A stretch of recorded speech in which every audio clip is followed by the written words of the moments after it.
जब आपका रिलेशनशिप सारी कोशिशों के बावजूद टूटने की कगार पर होता है, तो it's better to end it in a way that you feel good about the entire relationship. मशहूर शायर बशीर बद्र ने कहा है कि दुश्मनी जमकर करो, मगर यकीन रहे कि जब हम दोस्त हो जाएं तो शर्मिंदा ना हो। इसका मतलब ये कि हम लड़ाई करते वक्त हमारे मन में जो भी आता है हम सब बोल देते हैं, ये सोच के कि वो इंसान हमें दोबारा कभी मिलेगा नहीं, तो खत्म करते करते अपनी सारी भड़ास, सारी नाराजगी क्यों ना निकाल दो। लेकिन जरूरी ये है जानना कि हमें नहीं पता कि जिंदगी के किस मोड़ पे हम वापस उनसे टकराएं और वापस पहले की तरह ना सही बट एक दोस्त की तरह वो हमारे पास वापस आ सके किसी ना किसी रूप में। जब हम किसी रिश्ते को खराब टर्म्स में खत्म करते हैं तो हम इस लायक नहीं रहते कि हम उनके पास वापस जा सके, क्योंकि हमें पता होता है कि हमने गलत किया। So guys, आज हम बात करेंगे the worst and the best ways to break up with someone. So guys, हम शुरुआत करने वाले हैं ऐसे कुछ तरीकों की जो कि बहुत ही गलत होते हैं हमारी साइकोलॉजिकल हेल्थ के लिए और हमें बहुत ही बुरी तरीके से अफेक्ट करते हैं। ब्रेकअप अपने आप में एक बहुत ही सैड इवेंट होता है, बहुत ही पेनफुल एक्सपीरियंस होता है और उसके ऊपर से अगर हम गलत तरीके से किसी से ब्रेकअप करते हैं तो वो सामने वाले के लिए और आपके लिए बहुत ज्यादा पेनफुल होता है। गलतियों में से पहली गलती जो होती है वो ये कि we give 10 reasons to break up with someone. जब भी हम किसी से लड़ाई करें तो हम 10 बहाने लेकर के लड़ाई ना करें। आपके ब्रेकअप करने का जो एक कोर रीजन है, जो एक एक्चुअल वजह है किसी से ब्रेकअप करने की, आप सिर्फ उस वजह पे स्टिक रहें और वही बात बोलें। जस्ट बिकॉज आपको किसी को फेस करना है, किसी से लड़ाई करनी है, इसीलिए आप उसकी सारी खामियां लेकर के उसके ऊपर आके ब्लेम करें, ये गलत होगा। इससे क्या होगा, जो एक मेन कारण है आपकी लड़ाई का और आपके ब्रेकअप का, वो उस ट्रांसलेशन में कहीं ना कहीं लॉस्ट हो जाएगा। आपकी जो मेन मुद्दा है वो खो जाएगा और आप एक बहुत बड़ा सा क्लमजी रीजन लेके सामने वाले से ब्रेकअप करेंगे और सामने वाला कंफ्यूज रहेगा। So don't give 10 reasons to break up with someone. Only one is enough. संत कबीर ने कहा है कि काल करे सो आज कर, आज करे सो अब। सेकेंड पॉइंट इसी बारे में है। जिस वक्त आपको समझ में आ जाए कि रिश्ता आगे नहीं जा सकता, उसी पल आप अपना डिसीजन बना लीजिए कि अब आप ब्रेकअप करने वाले हैं। Come to the point and explain to your partner that this is not working out. उसके बर्थडे के खत्म होने का या जो आपने ट्रिप प्लान किया हुआ है उसके ओवर होने का वेट ना करें, इस प्रोसेस को डिले ना करें and realize that life is desperately short to waste time on wrong people. When you know it's over, just do it as Nike says. Point number 3, deceptive niceness.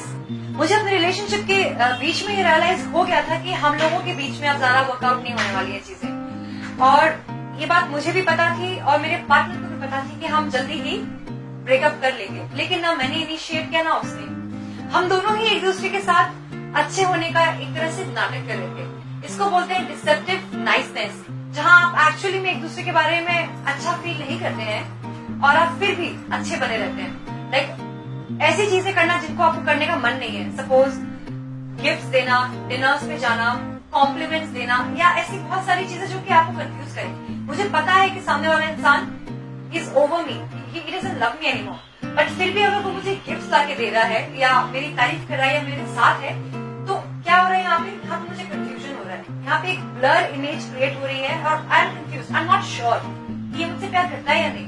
तो वो confusion create ना करें, एक धोखे वाली जो नाइसनेस है उसको ना लाएं, जो जैसा है वो दिखाएं। अगर आपका प्यार कम हो चुका है, आप डायरेक्टली बात करें और बोल दें कि आपसे चीजें नहीं हो रही है, पता नहीं क्यों, but you are over it. It is very natural, it is very human. Point number 4, indirect signals. सच में we human beings are so interesting and complex कि मैं आपको बता नहीं सकती। मेरी एक फ्रेंड है जो कि एक रिलेशनशिप में थी और रिलेशनशिप में रहते हुए वो किसी और को पसंद करने लगी। अब better looking guy, richer than the older one. तो इस बंदी को अपने बॉयफ्रेंड से ब्रेकअप करना था, लेकिन अब ये बोले कैसे? वो एक गिल्ट और ब्लेम के साथ उससे ब्रेकअप नहीं करना चाहती है, तो ये इनडायरेक्ट सिग्नल्स देती है। अब जैसे मैं ये बात बोल रही हूँ, आप ऐसे बहुत सारे लोगों को रिकॉल कर पाएंगे, या फिर हो सकता है आपके साथ ये हुआ हो कि आपके साथ वाला पार्टनर आपसे डायरेक्टली बात ना करके आपको इनडायरेक्टली इस तरह से हर्ट करेगा या इस तरह से बॉदर करेगा कि आप ही आगे बढ़ के उनसे ब्रेकअप करने की बात करो। होता है ना? So this friend of mine, she started drinking too much, she starting hanging out, coming home late, घर देरी से आना और अचानक से रिलेशनशिप्स के बारे में गलत बातें करना, लड़कियां ये बहुत करती है, मैंने खुद देखा है। They start talking all the negativity about the relationship, that why they are not successful because they are in a relationship, how the guy is dominating and not letting her work.